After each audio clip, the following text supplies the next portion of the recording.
Hi, October is National Dyslexia Awareness Month, and I'm here to demystify some of the myths that surround dyslexia.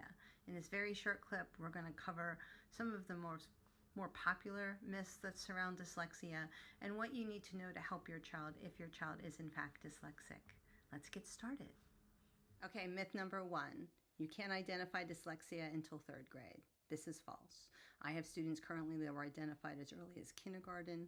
I would also like to add that Stanford University just published research in June identifying the developmental skills before a child is born, and then challenges with those skills can be identified as early as 18 months. So if your child is struggling with learning how to rhyme, to identify letter sounds, to remember words at all, these all could be early indicators of a problem. You can go and find a screener. Several of them are free. Too often, schools sometimes take this wait and see approach. Let's wait until they're older. This is a mistake. The earlier you get the help, the better off your child will be. Sometimes, if something feels off, trust your instincts. You're the parent. You know this child better than anybody else. So my advice is go get the test. Okay, myth number two, kids will outgrow dyslexia. This is not true. Dyslexia doesn't go away. It is a lifelong difference in how the brain processes languages. That is not to say that they cannot thrive once the dyslexia has been remediated. It varies from child to child. Each dyslexic child is unique.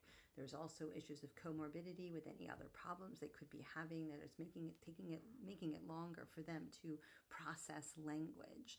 So again, getting the support early, getting the intervention early does make a difference. The longer a child has to wait for intervention, the higher levels of anxiety and frustration and sometimes shame is internalized. So the sooner we can get them help, the sooner we can get them on their way to building confidence and becoming successful readers. Okay, myth number three, accommodations for dyslexia is cheating. This is not true. These are not shortcuts. They are lifelines, okay? Giving a child accommodations that are needed is giving your child equal access to learning. Tools like audiobooks, text-to-speech, speech-to-text, giving them extra time on tests.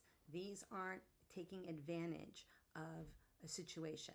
It is simply removing barriers so they can know what they really are seeing in the classroom to have a full academic experience. These supports should go hand in hand with remediation.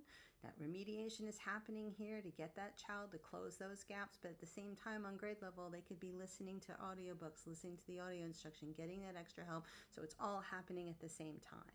The bottom line is this.